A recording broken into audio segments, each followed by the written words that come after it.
不用多花1分钱，剪3片羊柏纸，然后分别把它们揉成3粒羊柏纸球。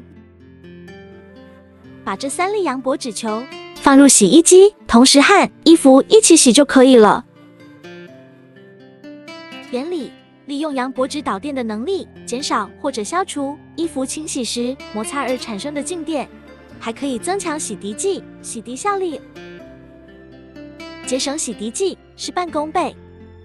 衣服清洗后就可以降低衣服起球，降低灰尘和毛发残留，让衣物不打结、不起皱，衣服清洗得更加干净。快试试这3个小小的羊柏纸球，给你带来的惊人的洗涤效果吧！欢迎订阅我的频道，愿您拥有绿色环保、美好健康的生活。